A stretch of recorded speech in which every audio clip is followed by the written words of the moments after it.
ஆண்டவருடைய ஆவி என்மேல் உள்ளது, ஏனெனில் அவர் எனக்கு அருள் பொழிவு செய்துள்ளார். ஏழைகளுக்கு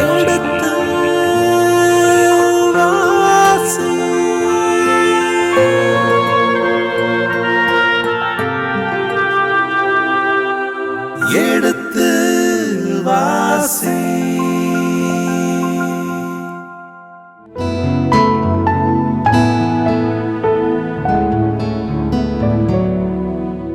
வணக்கம் இனிய இதயங்களே, எடுத்து வாசி பருவம் 2 சாமுவேலின் 2ஆம் புத்தகத்துடனான விவிலிய இறை வசனங்களுக்கு செவிமடுத்துக் கொண்டிருக்கின்றோம்.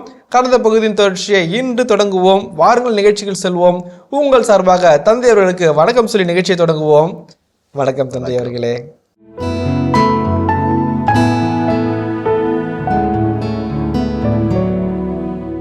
ஒரு நற்செய்திக்கு ஒரு பரிசு உண்டு.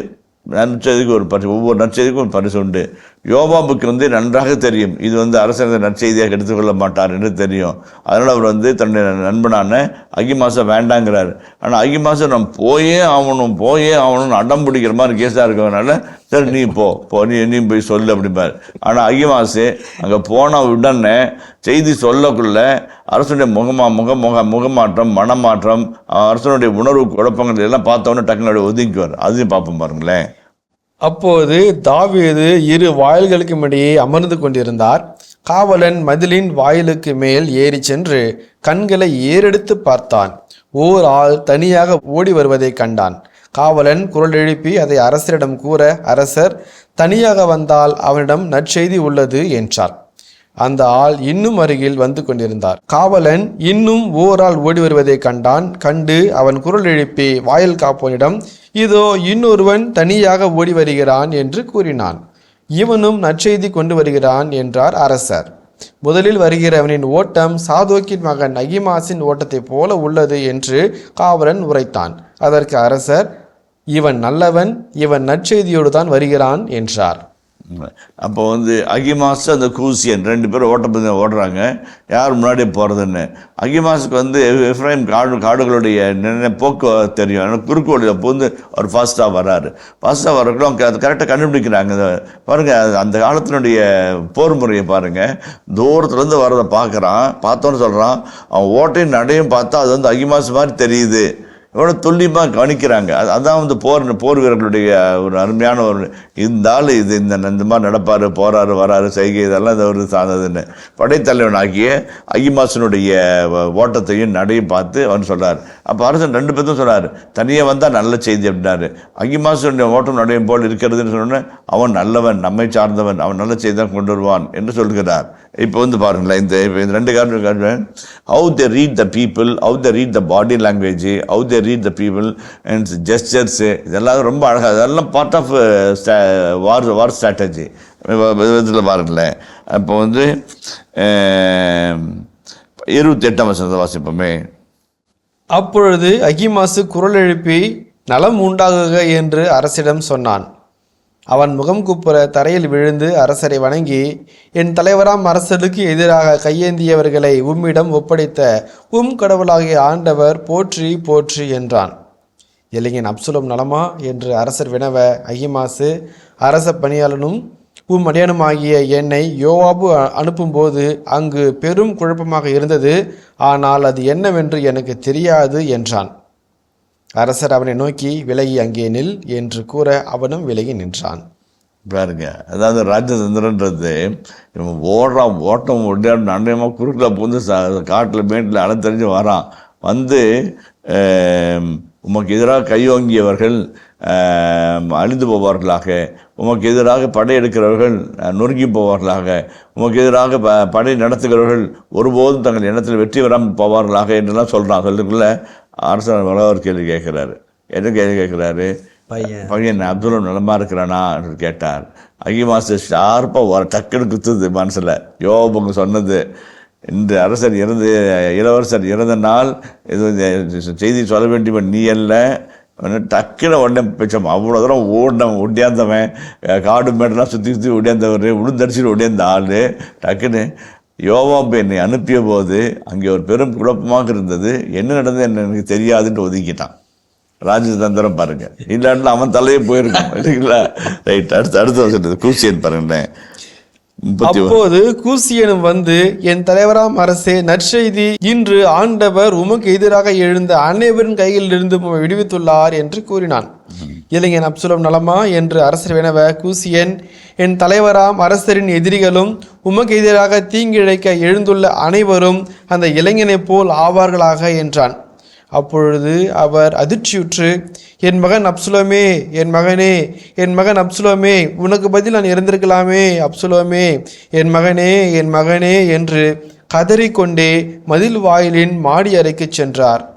3 காரியங்கள் இந்த இதில் சொல்லப்பட்டிருக்கிறது. ஒன்று வந்து கூசியன் இந்த அரச குடும்பத்திற்கு சாராத ஒருவன், உதவி செய்கின்ற ஒரு உதவியால் அவன் சொல்லும்போது அவனுக்கு அப்சலோம் கொல்லப்பட்டதாக சொல்லவில்லை. ஆனால் அப்சலோமுக்கு இந்த கதி யாருக்கும் வரக்கூடாது என்று அவன் சொன்னதன் மூலமாக தாவீது புரிந்து கொள்கிறார், என் மகன் இறந்து விட்டான் என்று. அப்போதான் வந்து ஒரு இரங்கல் பா என்பது புலம்பல் பா என்று, இரங்கல்ன்றதை விட புலம்பல், ஐயோ என் மகன் அப்சலோமே, என் மகன் அப்சலோமே என்று சொல்லி. இதே மாதிரி பாருங்கள், எளிய இறைவாக்கினர் இதில் விண்ணகத்து நெருப்பு தேர் எடுத்தபோது, என் தந்தையே இஸ்ராயலின் தேரின் சாரதியே அப்படின்னு சொல்லுவார். அதே பிரிந்து போகின்றதில்லை. அதே மாதிரி துக்கத்தில் என் மகன் அப்சலோமே, ஐயோ என் மகன் அப்சலோனே என்று அவர் புலம்பிக் கொண்டு மேல் மாடி அறைக்கு, தனி அறைக்கு, அரசுடைய தனி அறைக்கு சென்று அங்கே அழுகிறார், துக்கம் அனுசரிக்க போய்விட்டார் என்று அந்த செய்தி முடிகிறது. அதிகாரத்தில் வந்து நிறையா செய்திகள் சொல்லப்பட்டாலும் வந்து இன்றைய காலகட்டத்தில் வந்து நம்ம பிள்ளைகள் வந்து தவறு செய்யும்போது, தவறான பாதையில் போய் கொண்டிருக்கும்போது திருத்த முடியாமல் தவித்து போகிற பல பெற்றோர்களை நாம் பார்க்கிறோம். தாவீதுடைய நிலைமை அதுதான்.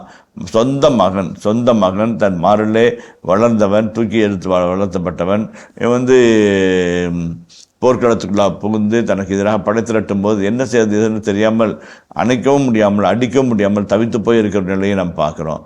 அன்றாட வாழ்க்கையில் கூட, நம்ம அன்றாட வாழ்க்கையில் பைபிள் சொல்லுது, தன் பிள்ளையை பிரம்பால் அடிக்க தயங்குறவன் தன் பிள்ளையை கெடுக்கிறான்னு சொல்லுது. நான் இந்த காலத்தில் யாரையும் பெரம்பெடுத்து பிள்ளைங்களை அடிங்கன்னா சொல்கிறது கிடையாது.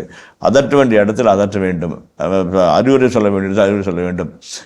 புரிந்து கொள்கிறார்களோ இல்லையோ, ஒரு காலகட்டத்தில் நம்ம சொல்லாவிட்டால் சொல்ல வேண்டிய நேரத்திலே நமக்கு சொல்ல வேண்டிய வாய்ப்பு இல்லாமல் போய்விடும். அது ரொம்ப முக்கியமான ஒரு காரியம். தாவீது அப்சலோமை எப்படி வளர்த்தவரோ என்று நமக்கு தெரியாது. ஆனால் ஒரு கலகக்காரனாக, ஒரு புரட்சியாளனாக, ஒரு ரிபல்லாகத்தான் தாவீது அப்சலோமை பார்க்க வேண்டிய ஒரு கட்டாயத்திற்கு உள்ளாக்கப்பட்டார் என்பதை நாம் மறந்துவிடக்கூடாது. அதே போல் தாவீதுனுடைய உறவாடல்கள் எல்லாம் ரொம்ப அருமையான உறவாடல்கள். நிறைய சமயத்தில் எல்லார்ட்டுமே நல்லா பழகிறார். அதாவது யோவாபா இருக்கட்டும், அல்லது அகிமாசா இருக்கட்டும், அல்லது வந்து இத்தாயா இருக்கட்டும், எல்லாம் நல்லா பழகிறார். இந்த ஒட்டுமொத்த இஸ்ராயலும் வந்து அப்சலோம் கூட போனப்போ கூட இவங்க கூடயே இருக்கிறாங்க, கூட நம்பிக்கைக்குரியவர்களாக இருக்கிறார்கள். அது ரொம்ப முக்கியம். நம்மோடு வாழ்கிறவர்களிடம் நாம் நம்பிக்கையாக நடந்து கொண்டோம் என்றால் அவர்கள் நம்மோடு நம்பிக்கையாக இருப்பார்கள். நாம் அவருடைய துக்க காலத்திலே அவர்களுக்கு உடனே இருந்தால் நிச்சயமாக அவர்களும் நம்முடைய துக்கத்தை புரிந்து கொண்டு நம்ம துக்கத்தில் வந்து நிற்பார்கள். ரொம்ப ரொம்ப முக்கியம். இன்றைக்கி வந்து பெங்களூர்லேருந்து ஒரு அப்பார்ட்மெண்ட்டில் வந்து பயங்கர நாற்றம் அடிக்கிறது என்று சொல்லி போலீஸ்க்கு தகவல் கொடுக்கப்பட்டது. கதவு திறக்கப்பட்டவர்கள் 3 நாட்களாக ஒரே நாற்றமாக இருக்கிறது என்று சொல்லி வந்து திறந்து பார்த்தோம்னாக்க ஒரு அம்மா இறந்து 5 நாட்கள் ஆயிற்று. இறந்து 5 நாட்கள் ஆயிற்று. அந்த உடம்பு டீகம்போஸ் ஆகி நாற்றடைக்கிறது. ஏனென்றால் பக்கத்து வீட்டில் இருப்போனால் உறவுகளும் உறவாடல்களும் அல்லது வந்து ஒரு பாசமும் நேசமும் காட்டுகின்ற ஒரு உறவு இல்லாத வாழ்க்கை வாழ்ந்து கொண்டிருக்கிறோம். ரொம்ப சங்கடமாக இருக்கும். அதே சமயத்தில் ஒரு தப்பு செய்கின்ற பொழுது எல்லோரும் ஒட்டுமொத்தமாக ஒன்றாக செய்து கொண்டு அடிக்கிறது, உதைக்கிறது அதெல்லாம் பார்ப்போம். நம் முக்கியமாக காரியம், நம்முடன் வாழ்கிறவர்கள் ஒவ்வொருவரும் நலமாக இருக்கிறார்களா என்று. நான் ஏற்கனவே சொன்னான்னு தெரியல, ஒரு பதப்படுத்தும் தொழிற்சாலையினுடைய சென்ட்ரலைஸ்டு ஏசி இதில் வந்து ஒரு சகோதரர் வந்து உள்ளே போகிறாரு. தானியங்கி கதவுனால அந்த ஆட்டோமேட்டிக்காக லாக் ஆகிடுது.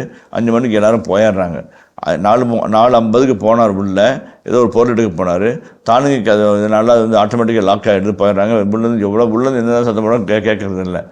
அவ்வளோதான், அப்படி விரைச்சி சாக வேண்டியது தான் அப்படின்ற மாதிரி ஒரு கட்டத்தில் அவர் உணர்கிறார்.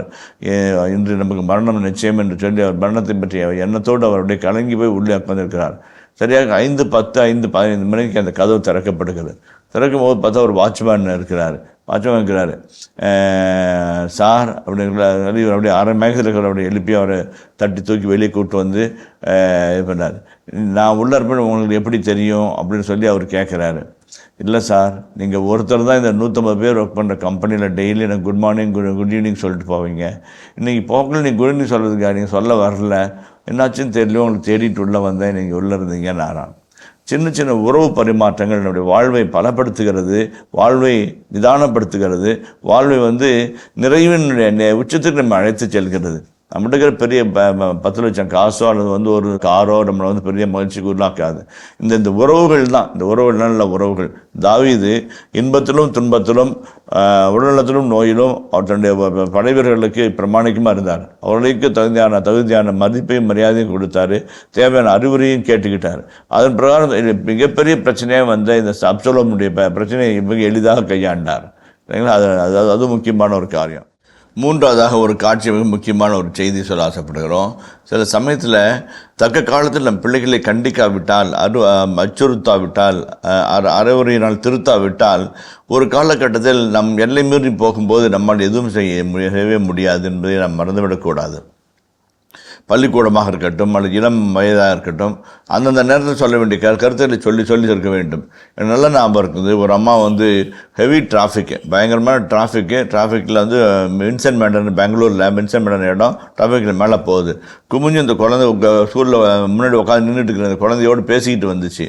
பார்த்தா நம்ம முன்னாடி போய் பார்த்தோம்னா அது எங்களுடைய பங்கை நான் பூசிக்கு போகிற பங்கினுடைய சார்ந்த சகோதரி.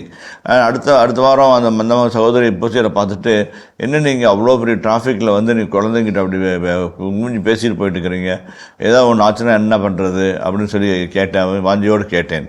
அப்போ அந்த அம்மா சொன்ன செய்தி ரொம்ப அருமையான செய்தியாக இருந்தது. இல்லை ஃபாதர், வின்சென்ட் மேனர் இப்படி மேலே ஏறக்குள்ள நாங்கள் ரெடி அப்படின்னு சொல்லுவேன். அவள் திருப்பாடல் 91 சொல்லுவாங்க. கரெக்டாக நாங்கள் ஸ்கூல் போகிற கேட் வரைக்கும் போகிறதுக்கு கரெக்டாக அது சரியாக இருக்கும். அன்றைக்கி பாப்பா எங்கேயும் வேடிக்கை பார்த்துட்டு இருந்துச்சு, அதனால தான் குமிஞ்சு ஜெபம் ஆரம்பி அப்படின்னு சொன்னேன் என்று சொன்னார்கள். இப்படியெல்லாம் பெற்றோர் தங்கள் பிள்ளைகள் எவ்வளோ அழகாக, எவ்வளோ பண்பாடோடு, எவ்வளோ நேசத்தோடு, எவ்வளோ இறை பக்தியோடு பிள்ளைகளை வளர்த்துகிறார்கள். அந்த ஒரு 6 மைல் தூரம், அதாவது ஒரு சங்கீதத்தை சொல்லிவிட்டு அந்த 4 கிளாஸுக்கு போகணும், திருப்பாடல் 91 சொல்லிட்டு போகணும், திருப்பாடல் 91 சொல்லிட்டு வரணும், வெளியே வரணும். அதெல்லாம் ரொம்ப பாசிட்டிவான எனர்ஜி. இப்படியே நம்முடைய பிள்ளைகளை வளர்ப்பதற்கு தனியாக இருப்பதற்கு மிகுந்த ஒரு ஆறுதலாகவும் தேர்தலாகவும் இருக்கும். சில சமயத்தில் தவறே செய்தாலும் கூட இப்படிப்பட்ட சின்ன சின்ன செய்திகளினால் அவர்கள் வழுவார்கள். நிறைய பேர் இளைஞர்கள், நிறைய பேர் இளம் தம்பதியர்கள் சொல்வார்கள், நான் 2 முக்கியமான பக்தியெல்லாம் ஒன்று கேட்டஸ் கிளாஸில் கற்றுக்கிட்டோம், இன்னொன்று அப்பா அம்மாக்கிட்ட கற்றுக்கிட்டோம் ஃபாதர். அதுதான் ஃபார் எங்களுக்கு இன்றைக்கும் கடந்து வந்தாலும், நாடு கடந்து வந்தாலும், அல்லது ஸ்டேட் விட்டு இன்னொரு ஸ்டேட்டுக்கு போனால் கூட எங்களை அப்படியே வளத்தோடும் நலத்தோடும் வைத்திருக்கிறது என்று சொல்கிறார்கள். அப்சலோமை தாவீது கண்டித்து திருத்த வேண்டிய இடத்தில் திருத்தி இருந்தால் பிரச்சனை முடிஞ்சிருக்கும். திருத்தாவிட்டால் எல்லாரும் சேர்ந்து அவனை கொண்டு போடுகின்ற ஒரு அவலத்திற்கு ஆளாகிறார்கள். இப்படி சின்ன சின்ன கருத்தில் அடங்கியிருக்கிற இந்த 18ஆம் அதிகாரம் ஒரு அழகான அதிகாரம் என்பதை நாம் ஏற்றுக்கொள்கிறோம். நன்றி தந்தை அவர்களே. ஒரு தெளிவான விளக்கம். ஒரு தந்தைக்குரிய ஒரு பாசம், அரசனுக்குரிய ஒரு செயல், ஒரு கடமை, பாசத்துக்கும் கடமைக்கும் மத்தியில் போராடுகின்ற ஒரு தனம். தாவீது முழுக்க மனிதனை பிரதிபலிக்கின்ற ஒரு நபராக விவிலியத்தில் காட்டப்படுகிறார். இப்படியாக இருக்கின்றவர் தன் கடமையையும் தன் உணர்ச்சியையும் எவ்வாறு கையாளப் போகின்றார் என்பதை அடுத்த பகுதியில் பார்க்க இருக்கின்றோம். இந்த ஒரு உரசலுக்கு மத்தியில் இவ்வாறாக பயணம் செய்கிறது என்கிற ஒரு விளக்கத்தை வழங்கியிருக்கிறீர்கள். நன்றி தந்தை அவர்களே. இனிய இதயங்கள், இதுவரை நாம் சாமுவேல் 2ஆம் புத்தகத்தின் 18ஆம் அதிகாரத்துடனான விவிலிய விளக்கங்களுக்கு செயல்படுத்த இருக்கின்றோம்.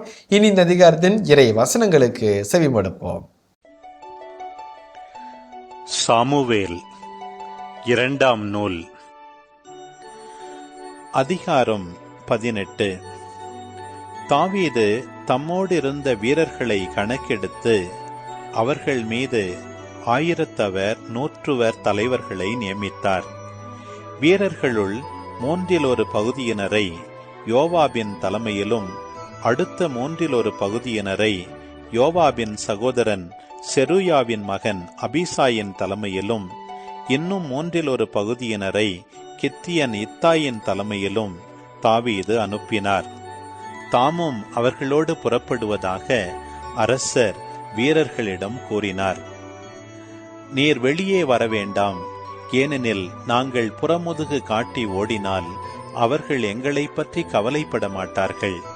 எங்களுள் பாதி பேர் மடிந்தாலும் எங்களை பற்றி கவலைப்பட மாட்டார்கள். நீர் ஒருவர் எங்களுள் 10,000 பேருக்கு சமம். தற்போது எங்களுக்கு நகரிலிருந்தே நீர் உதவி செய்வது நல்லது என்று வீரர்கள் அவரிடம் சொன்னார்கள். உங்களுக்கு எது நல்லதெனப்படுகிறதோ அதையே நான் செய்வேன் என்று அரசர் அவர்களிடம் கூறி வாயில் அருகே நின்றார். வீரர்கள் 100 100ஆகவும் 1000 1000ஆகவும் புறப்பட்டு சென்றனர். என் பொருட்டு அந்த இளைஞன் அப்சலோமுக்கு தீங்கிழைக்க வேண்டாம் என்று யோவாபு, அபிசாய், இத்தாய் ஆகியோருக்கு அரசர் கட்டளையிட்டார். எல்லா படைத்தலைவருக்கும் அரசர் கட்டளையிட்டதை வீரர்கள் அனைவரும் கேட்டார்கள். இஸ்ரவேலரை எதிர்கொள்ள வீரர்கள் புறப்பட்டு திறந்த வெளிக்கு சென்றனர். போர் எப்ராயிம் காட்டில் நடந்தது. இஸ்ரவேலர் தாவீதின் பணியாளரால் தோற்கடிக்கப்பட்டனர். அன்று மாபெரும் அழிவு ஏற்பட்டது. 20,000 பேர் கொல்லப்பட்டனர். நாடெங்கும் போர் பரவியது. அன்று வாளுக்கு இரையானவர்களை விட காட்டுக்கு இரையானவர்களே மிகுதியானவர். அப்சலோம் தாவீதின் பணியாளரை எதிர்கொள்ள நேர்ந்தது. அவன் ஒரு கோவேறு கழுதை மீது ஏறி வந்து கொண்டிருந்தான். அது ஒரு பெரிய கருவாலி மரத்தின் அடர்த்தியான கிளைகளுக்கு கீழே சென்று கொண்டிருந்தது. அப்போது அவனது தலை கருவாலி மரத்தில் சிக்கிக்கொள்ள அவன் விண்ணுக்கும் மண்ணுக்கும் இடையே தொங்கினான். அவன் ஏறி வந்த கோவேறு கழுதை முன்னே சென்று விட்டது. இதை கண்ட ஒரு வீரன் யோவாபிடம் சென்று, இதோ அப்சலோம் கருவாலி மரத்தில் தொங்குவதை கண்டேன் என்று கூறினான். யோவாபு அதை சொன்னவனை நோக்கி, என்ன, நீ கண்டாயா? அவனை ஏன் நீ அங்கேயே வெட்டி தரையில் வீழ்த்தவில்லை? நான் உனக்கு 10 வெள்ளிக்காசுகளையும் ஒரு கச்சையையும் தந்திருப்பேனே என்று கூறினார். அதற்கு அம்மனிதன் யோவாபிடம் கூறியது, என் கையில் 1000 வெள்ளிக்காசுகளை நீர் நிறுத்து கொடுத்தாலும் அரசரின் மகனுக்கு எதிராக நான் கையோங்க மாட்டேன். இளைஞன் அப்சலோமுக்கு தீங்கிழைக்க வேண்டாம் என்று உமக்கும் அபிசாய்க்கும் இத்தாய்க்கும் அரசர் கட்டளையிட்டதை நாங்கள் கேட்டோமே. மாறாக நான் என் மனச்சான்றுக்கு எதிராக நடந்திருந்தால் அது அரசருக்கு தெரியாமல் போகாது. நீர் என்னை கைவிட்டிருப்பீர். உன்னோடு இவ்வாறு நான் நேரத்தை வீணாக்க மாட்டேன் என்று சொல்லிவிட்டு யோவாபு தம் கையில் 3 ஈட்டிகளை எடுத்துச் சென்று உயிருடன் கருவாலி மரத்தில் தொங்கிக் கொண்டிருந்த அப்சலோமின் நெஞ்சில் அவற்றை பாய்ச்சினார். மேலும் யோவாபின் படைக்கலன் தாங்கிய 10 பேர் அப்சலோமை சூழ்ந்து வெட்டி கொன்றனர். யோவாபு எக்காளம் ஊத வீரர்களை நிறுத்தி அவர்கள் இஸ்ரவேலை பின்தொடர்வதை விட்டனர். அவர்கள் அப்சலோமை தூக்கிச் சென்று காட்டில் ஒரு பெருங்குழியில் தள்ளி அவன் மேல் பெரும் கற்குவியலை எழுப்பினர். அச்சமயம் இஸ்ரவேலர் அனைவரும் தம் வீடுகளுக்கு ஓடிவிட்டனர். அப்சலோம் தனக்கு ஒரு மகன் இல்லாத காரணத்தால் தன் பெயரை நினைவு கூறுவதற்காக தன் வாழ்நாளிலேயே தனக்கென்று அரச கணவாயில் ஒரு தூண் நிறுவியிருந்தான். அதற்கு அவன் தன் பெயரையே வைத்தான். இந்நாள் வரை அது அப்சலோமின் நினைவு சின்னமாக இருக்கிறது. சாதோக்கின் மகனாகிய அகிமாசு நான் ஓடி அரசரிடம் சென்று ஆண்டவர் அவரை தன் எதிரிகளிடமிருந்து விடுவித்துள்ளார் என்ற செய்தியை அறிவிக்க அனுமதி தாரும் என்று சொன்னான். அதற்கு யோவாபு, இன்று நீ செய்தியை எடுத்துச் செல்ல வேண்டாம். இளவரசர் இறந்து விட்டதால் இன்று வேண்டாம், வேறொரு நாள் செய்தியை எடுத்துச் செல்லலாம் என்று சொன்னார். ஆனால் யோவாபு ஒரு கூசியனிடம், நீ சென்று கண்டவை அனைத்தையும் அரசரிடம் சொல் என்று சொல்ல அவனும் யோவாபை வணங்கிவிட்டு ஓடிச் சென்றான். சாதோக்கின் மகன் அகிமாசு மீண்டும் யோவாபிடம், என்ன நேரிடினும் நானும் கூசியனின் பின் ஓட எனக்கு அனுமதி தாரும் என்று கேட்டான். மகனே, இச்செய்தியை சொல்வதனால் உனக்கு எப்பரிசும் கிடைக்கப் போவதில்லை. பின் ஏன் நீ ஓட வேண்டும் என்று யோவாபு பதில் கூறினார்.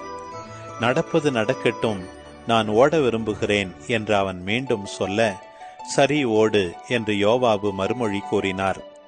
அகிமாசு குறுக்கு பாதையில் ஓடி கூசியனை முந்திச் சென்றான். அப்போது தாவீது இரு வாயில்களுக்கும் இடையே அமர்ந்து கொண்டிருந்தார். காவலன் மதிலின் வாயிலுக்கு மேல் ஏறிச் சென்று கண்களை ஏறெடுத்து பார்த்தான். ஓர் ஆள் தனியாக ஓடி வருவதை கண்டான். காவலன் குரல் எழுப்பி அரசரிடம் கூற, அரசர் தனியாக வந்தால் அவனிடம் நற்செய்தி உள்ளது என்றார். அந்த ஆள் இன்னும் அருகில் வந்து கொண்டிருந்தான். காவலன் இன்னொரு ஆளும் ஓடி வருவதை கண்டான்.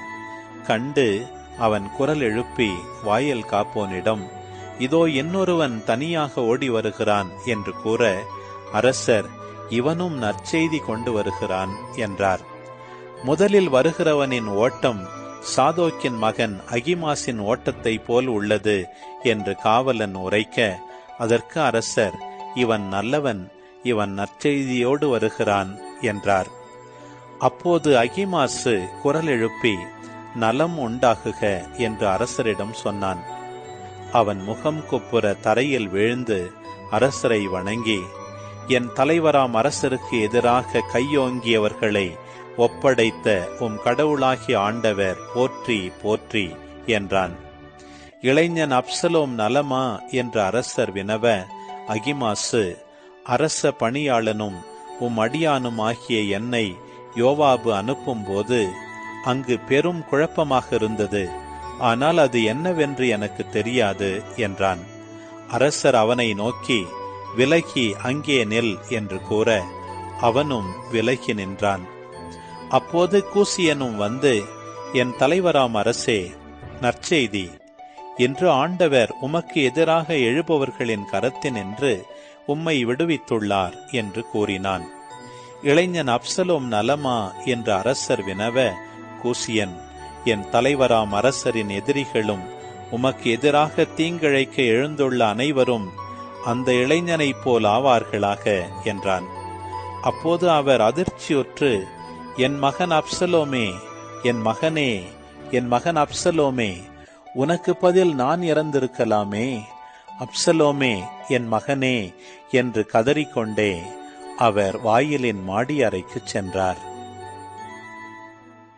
இனி இதயங்களை எடுத்து வாசி பருவம் 2 சாமுவேலின் 2ஆம் புத்தகத்துடனான விவிலிய இறை வசனங்களுக்கு செய்யப்படுத்திக் கொண்டிருக்கின்றோம்.